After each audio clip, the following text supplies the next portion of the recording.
जी अस्सलाम वालेकुम। जैसा कि मैंने पिछली वीडियो में मैंने आपको बताया कि प्याज को कैसे लगाना है, कैसे उसको ग्रो करना है, ज़मीन कैसे उसकी तैयार करनी है, या उसमें जो डिजीज़ आती है उसकी क्या ट्रीटमेंट है और क्या स्प्रे वगैरह हम उसको करेंगे तो कैसे उसको सेव कर सकते हैं। जैसे कि मैंने आपको पिछली वीडियो में बताया था कि मैं आपको अब बताऊँगा नर्सरी के बारे में, जो कि बुनियादी कह लें कि अमल है अनियन के अंदर।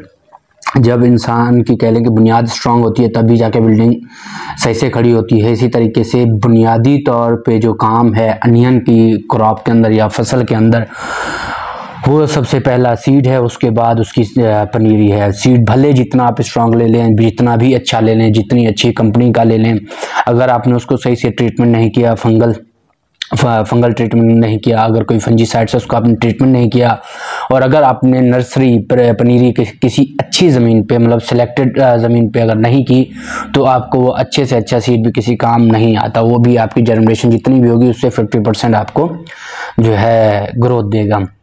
तो आज मैं आपको बताऊंगा कि पनीरी कैसी ज़मीन में तैयार की जाती है, उसमें क्या क्या डिजीज़ आती हैं, उन डिजीज़ के अगेंस्ट कौन कौन सी हमने स्प्रे करनी है, और कैसे उस पनीरी को हमने ज़मीन से निकालना है, क्योंकि उसमें ज़मीन से निकालने की भी कुछ टेक्निक्स होती हैं।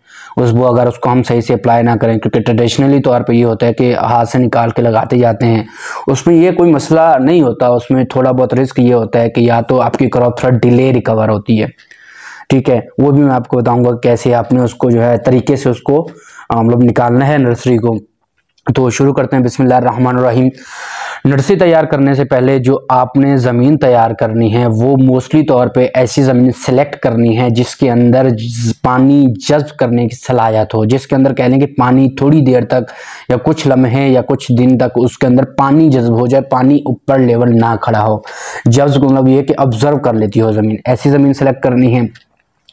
उसके बाद आपने जो भी ज़मीन तैयार करनी है, जो भी देखना है, जो भी एरिया देखना है जहाँ पे आपने अपनी नर्सरी तैयार करनी है, वो आपने कोशिश ये करनी है ठंडे इलाकों में इसकी नर्सरी तैयार करनी है, ताकि इसको जो है सनलाइट बहुत कम पड़े और इसके अंदर आपको ज़्यादा पानी देने की ज़रूरत ना पड़े। जितना आप इसमें पानी देंगे फ्लड में, या जो भी जितना पानी आप इसको देंगे उतना ये आपके लिए नुकसानदेह होगा। कोशिश ये करें कि नर्सरी के अंदर पानी कम से कम यूज़ करें, क्योंकि जितना हम पानी कम इस्तेमाल करते हैं ना, उससे ये फ़ायदा होता है कि जर्मिनेशन बहुत अच्छी आती है और बहुत ही कह लें कि स्ट्रांग होती है।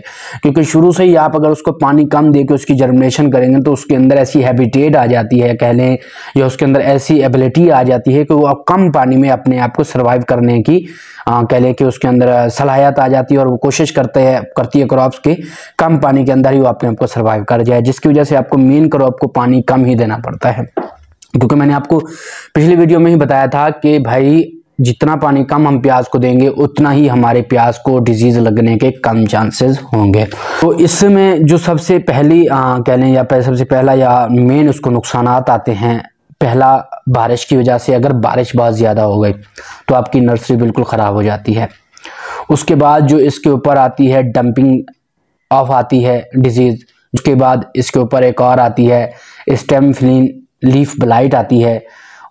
ये दो डिजीज आती हैं। अच्छा, डंपिंग ऑफ के अगेंस्ट आपको काम क्या करना है? सबसे पहले जो आपने ज़मीन सेलेक्ट की है उसके अंदर या तो उस ज़मीन को फिर डंपिंग ऑफ आ जाती है, उसमें आपने क्या करना है, मैनकोज़ोब और मेटलैक्सिल से आपने इसको ट्रीटमेंट करना है। तकरीबन आपने अगर 1 एकड़ की नर्सरी लगाई है तो उस पर आपने 1 एकड़ नर्सरी है तो उसके अंदर आपने 350 ग्राम आपने लेना है और उसको स्प्रे कर देना है। इससे यह है कि डंपिंग ऑफ ख़त्म हो जाती है, मतलब चांसेस उसके ख़त्म होने के चांसेस हो जाते हैं। उसके बाद अगर आप अफोर्ड कर सकते हैं और टैप्सन एम ले लें, वो बहुत अच्छी है। उसके अलावा एक और स्प्रे आती है, आप अगर एलियन भी इसके लिए बहुत ही मौसर होती है डंपिंग ऑफ के अगेंस्ट।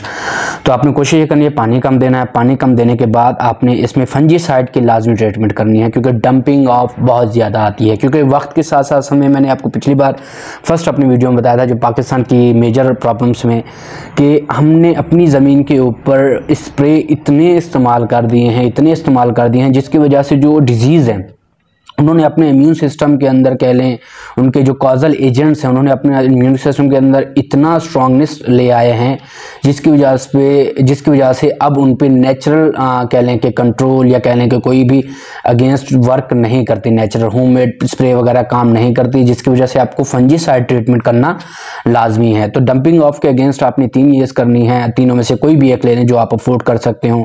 जैसे मैंने मैनकोजेब बताई आपको, उसके बाद टैप्सन एम बता दी, एलिएंट बता दी, ये बाहर की होती है, तो ये आपने इस्तेमाल करनी है। इसकी वजह से इंशाल्लाह आपकी क्रॉप पे डिजीज़ कोई नहीं आएगी नर्सरी के दरमियान। अच्छा, ये करना इसलिए ज़रूरी होता है फंजीसाइड, क्योंकि जब तक आपकी नर्सरी बहुत अच्छी नहीं होगी आपकी क्रॉप बहुत अच्छी नहीं आएगी। तो ये फंजीसाइड करना लाजमी है। उसके अलावा फार्मर्स का ये क्वेश्चन आता है कि भाई ठीक है, हमने डंपिंग ऑफ से कंट्रोल कर लिया, लेकिन जब नर्सरी बड़ी हो जाती है 6 इंच 5 इंच की, तो इसके जो लीव होते हैं, उसके जो टॉप होते हैं, कॉम्पल जिसे कहते हैं, वो येलो होना शुरू हो जाते हैं। वो येलो क्यों होते हैं? अब डंपिंग ऑफ की वजह से, ज़ाहिर है डंपिंग ऑफ तो ज़मीन है, सॉइल बॉर्न है, तो आपने जो है वो येलोपन इस वजह से होता है। पहली बात ये होता है कि पानी की ज़्यादती, या तो उस पर आपने पानी बहुत ज़्यादा दे दिया हो, उसकी वजह से आता है। उसको बेसिकली कहते हैं स्टेम्फिलिन लीफ ब्लाइट कहते हैं उस डिजीज़ को।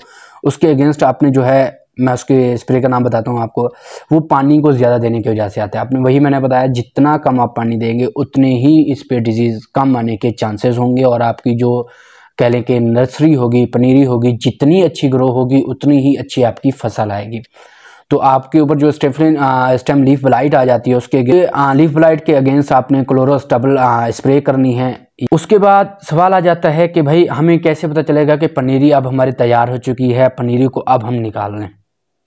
पनीरी कम से कम आपकी तकरीबन 8 से 9 इंच के दरमियान हो, या 7 से 9 इंच के दरमियान, जब पनीरी आपकी तैयार हो जाए, इतना साइज़ आपकी बिल्डअप कर जाए, तब आपने उस पनीरी को निकालना है और ज़मीन के अंदर ट्रांसफ़र करना है।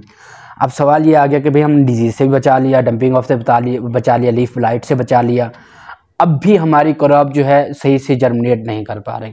अच्छा, सबसे पहली बात तो कुछ किसान ये करते हैं कि मतलब जल्दी के चक्कर में, या कह लें कि ट्रेडिशनल एक तरीका है कि आप जब ज़मीन नरम होती है, पानी उसको आ जाता है, नरम आ जाती है, तो आप हाथ से निकालते हैं जल्दी के चक्कर में कि टाइम भी कम लगेगा और निकल भी आएगी, और वो जाके ट्रांसप्लांट कर देते हैं।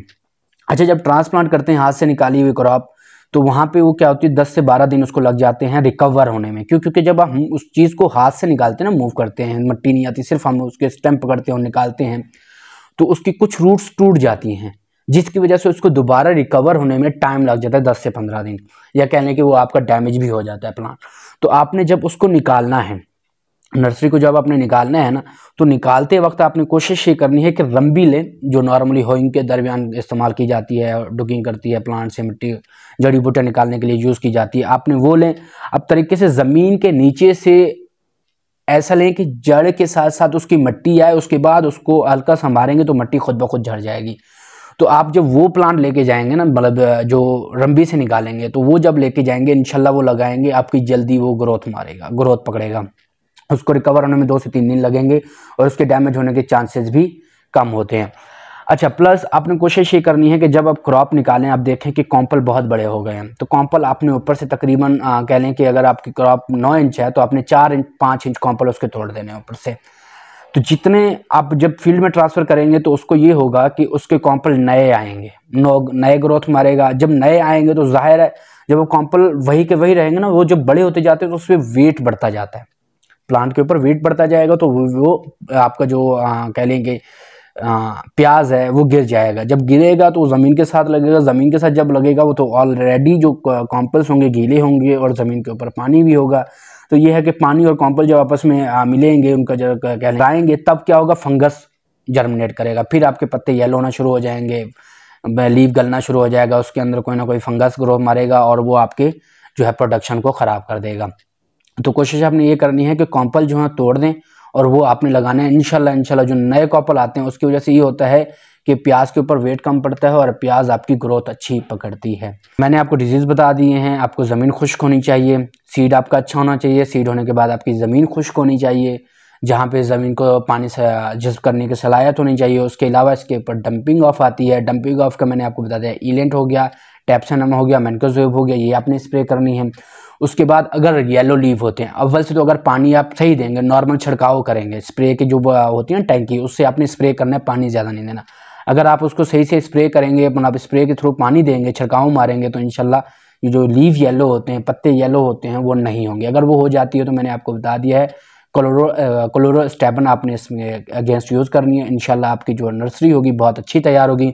ऑटोमेटिकली बात है, अगर आपकी नर्सरी बहुत अच्छी होगी तो आपकी प्रोडक्शन भी इंशाल्लाह बहुत अच्छी आएगी।